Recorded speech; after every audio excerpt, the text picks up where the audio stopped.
कामरान को तो यकीन ही नहीं आ रहा होता कि सहर उसे इस तरह अदालत में घसीट लेगी और उस पर गुस्सा करेगी और बिनिश उसे इस तरह आड़े हाथों ले लेगी। वो सोच रहा होता है कि मैं बिनिश को घुमा दूंगा, जिस तरह से मैं पहले ही इतने झूठ बोलकर सबको ख़रीदता आया हूँ, सबको अपने चालों में मैंने घुमा कर रख दिया है। वो सोचता है कि मैं अब खुद ही इन सब सवालों का जवाब दूंगा। ना तो मुझे रोहित की ज़रूरत है, ना ही उसे अपने मुलाजमीन पर भरोसा रहता है, इसलिए वो खुद सामने आकर हर पर बयान देना चाहता है। और जब बिनिश के सवालों का सामना होता है तो जितना भी बहादुर इंसान हो और झूठा इंसान हो तो वो अपने झूठ के जाल और फरेब में खुद ही फंस जाता है। वो जब बिनिश उससे सवालात करना शुरू करती है तो उसके झूठ आहिस्ता आहिस्ता खुलना शुरू हो जाते हैं। पहले वो कहता है कि सहर मेरे ऊपर इल्ज़ामात लगा रही थी, सहर मेरे साथ फ्लर्ट करने की कोशिश करती थी, मुझे मैसेजेस करती थी, मैं इसे मना करता था, मैं तो इसमें इंटरेस्ट ही नहीं लेता था, मैं बार बार इसको मना करता था। तो जब बिनिश उससे कहती है कि आप फिर मैसेजेस दिखाएं, अदालत में प्रूफ दें, तो कामरान का रंग उड़ जाता है और वो आएँ बाएँ शाएँ करने लगता है, झूठ बोलने लगता है, बुखारी बिला वजह दखल अंदाजी करता रहता है, बार बार कहता है आप मेरे क्लाइंट के मुँह में अपने अल्फाज ठूसना चाहती हैं।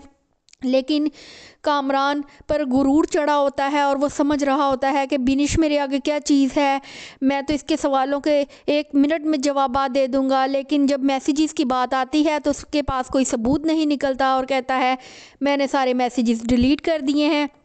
जबकि किरण भी ये सब बातें सुन रही होती है और उसे समझ आ रही होती है कि कामरान बहुत ही फरेबी इंसान है और सारे झूठ बोल रहा है। बीच में किरण का भी नाम इस्तेमाल कर रहा होता है और अदालत में कोई भी मैसेजेस नहीं दिखाता और कहता है मैंने अपनी बीवी की वजह से डिलीट कर दिए थे। इन्हीं सब बातों के दरमियान वो सहर पर इल्ज़ामात भी लगाना शुरू कर देता है, घटिया और गंदे इल्ज़ामात लगाता है। सहर भी गुस्से में आ जाती है, वो भी उठकर अदालत के सामने आ जाती है। वो कामरान को कहती है झूठे इंसान, तुम अभी भी मुझ पर इल्ज़ाम लगा रहे हो, सच बोलो, तुमने मेरे साथ क्या कुछ नहीं किया। तो बुखारी बार बार अदालत को कहता है कि जज ऑनरेबल जज साहब ये अदालत में क्या हो रहा है। तो जज साहब सहर को रोकने की कोशिश करते हैं और कहते हैं आप अपनी सीट पर बैठ जाएं। वो बार बार गुस्से में आकर उठ कर कामरान के पास आकर बात करती है।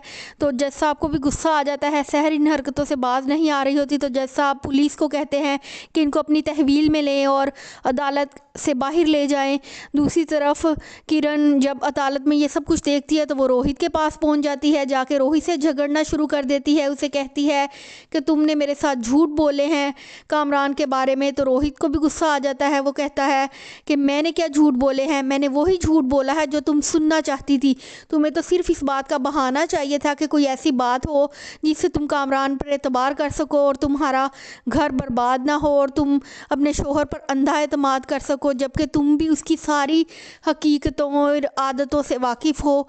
मैं जिस तरह तुम उस पर अंधा एतमाद करके बैठी हुई हो अपनी शोहर होने के रिश्ते के नाते, इसी तरह मैं भी उसका दोस्त होने के नाते सिर्फ अपनी ज़बान पर ताला लगा कर बैठा हुआ हूँ। मैं अब क्या कहूँ, क्या बताऊँ, तुम क्या नहीं जानती उसकी हरकतों के बारे में। हर तरफ कामरान के लिए एक नए महाज खड़े हो जाते हैं और अदालत में भी सहर के खड़े होने की वजह से कुछ उसका केस कमज़ोर हो जाता है। बिनिश भी उसको समझाती है कि इस तरह की गलती आइंदा हरगिज़ मत करना। लेकिन अब कामरान को समझ आ रही है कि बहुत सी ऐसी बातें, बहुत से ऐसे राज खुलेंगे जिसका उसे उम्मीद ही नहीं थी।